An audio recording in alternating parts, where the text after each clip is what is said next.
Welcome into our final countdown to kickoff interview. Today I'm visiting with Todd Knight, head coach of Ouachita Baptist University. 22nd football season, 21st football season. I've lost track of the numbers without a season My last goodness. year. Michael, I have too. I mean, first you throw in the COVID year and then the years start running together. But I can tell you this, I'm not taking it for granted after last year. I'm just excited to have a year. Absolutely. So let's jump into one thing not related to you or your current, not necessarily related to you or your current players right now, but something we all know about.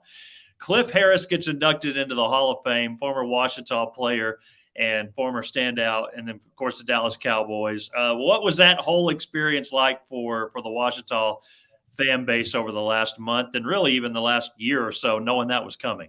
Yeah, well, first of all, just the exposure, to our program, our football program, our university, and what Cliff means, what he's done. Michael, I tell you right now, that really words would really fall short on what that means to us.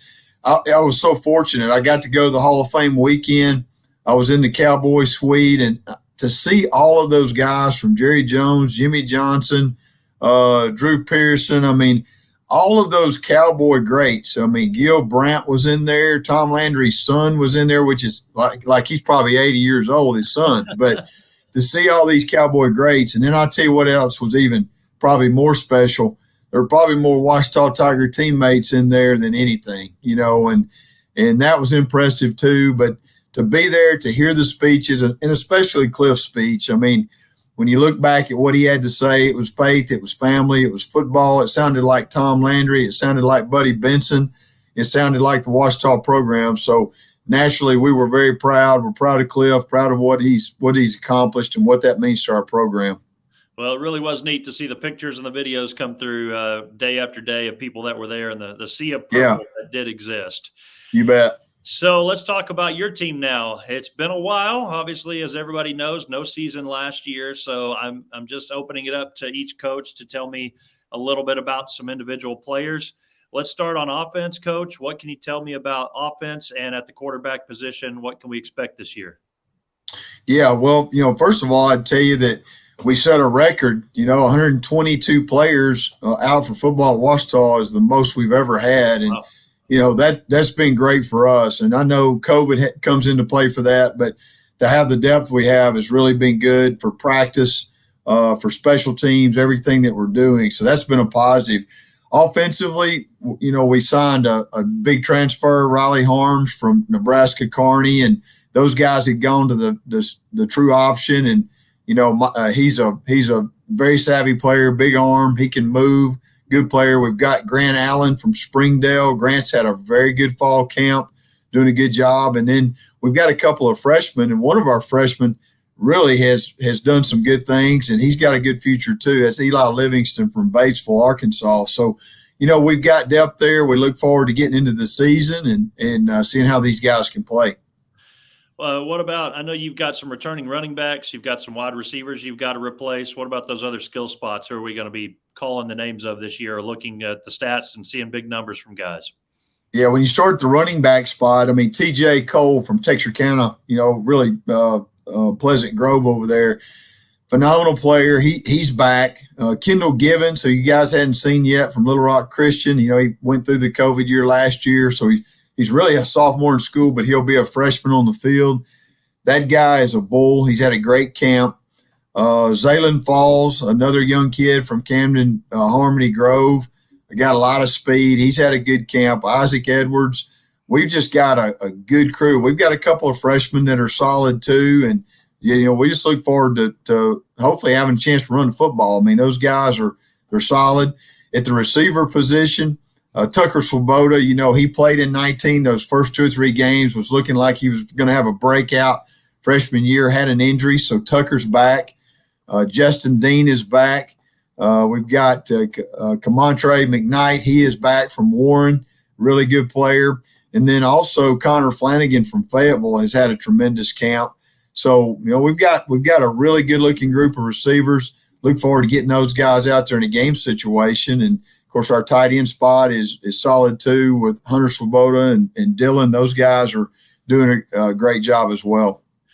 Coach, I should have stacked all my COVID questions at the beginning, but I'm going to come back to that one more time. What was the spring like for you guys? I know some schools, and even the fall for that matter, of last year, some schools got some scrimmages against other opponents. Yeah. What did you guys do? How did you handle that? Well, first of all, we had a fall ball, and we went about 20 practices in fall ball, and it was good. I mean, it was a time to keep our mind clear and still practice some football, and we didn't overdo it. We got in the weight room, we got healthy, so fall ball was good. And then we tried to have a pretty normal spring football. We had 15 practices. We had 2 scrimmages lined up. We had one with Delta State. They had some injury situations, so we weren't able to pull that one off. And then we had a scrimmage with Northeastern State out of Tahlequah. They came down here, and that really capped it off. And, I'll tell you what, those spring scrimmages against an opponent, I wish we could get those in, at least have one a year. That was really good for our football team, especially the COVID year, to play somebody different than ourselves. So we learned a lot about our team in that scrimmage, and that was wonderful to be able to have that. Well, everybody's evaluating how to do things. Maybe we can find a way to make that happen then going forward, You bet. Okay, so back to defense now. Let's switch to the other side of the ball, and just tell me about 2 or 3 of your leaders on defense. Well, Greg Jr. in the back end corner, he's been around here a long time. We all say he's the old man back there. And Hayden Laster, safety from Warren. Those 2 guys are basically COVID seniors. They're set to have a great year. So those are 2 leaders in the back end. Terrell Gibson and Austin Guyman, 2 senior linebackers, Junction City and Little Rock Christian. Those guys are getting that COVID year as well. They'll be leaders in the middle of that defense. And then Damian McDonald from West Helena, he's another COVID senior, set to have a great year. Anthony Freeman, a great leader for us at the other defensive end spot. Those 6 guys are tremendous leaders and great players, and they'll lead our defense. And, I didn't mention a while ago when I talked offense, our offensive line, most of those guys are back. Stafford, Hunter Jackson, the leaders on that offensive line. And, for me, I think it starts up front on both sides of the ball. We've got depth on both sides. We've got Anthony Cherez is back at tackle, had a great year in 19. So we've got a good crew back. Zach Henson, I just keep thinking about these guys popping up. Nate Turner, we've got a good crew there too. So we're looking forward to putting both sides of the ball out there. You said you had how many players come out for football this year, Coach? 122. Well, you've almost named them all. I know it's hard because they're all worthy, and of course I'm proud of our special teams guys too. Yeah. Special teams. That's been a spot for Ouachita year after year. We talk about that. I think kicking game, the hidden yardage, and those things. If you want to mention any special team guys, that's fine too. Yeah, where our punter Jake Ford was drafted by the BC Lions. He's in the CFL, but we replaced him with another Australian, Joe Couch. Joe is phenomenal. He can punt the football. He can do it all. Gabe Goodman's back in the place kicking and kickoff spot. He'll do a great job there. We've got a young snapper that's really talented that we're excited about. We've got returners now. I mean, we've got a lot of guys. We were hanging on Allie Freeman all the time, and I'm thankful we've got some depth there with Comantre, with Zaylen, with Connor, Dean. We've got all those guys now. We've got some depth at the returning spot. So excited about special teams, and it should be a real strong point for us. All right. Well, September 2nd, it all starts. Of course, we're recording this early, so it'll just be a day or so by the time this actually comes out, and we'll be playing football again. Coach, good luck on upcoming season, and thank you for the time. You bet, Michael. Thank you, and looking forward to a great year in the Great American, and appreciate what you guys do.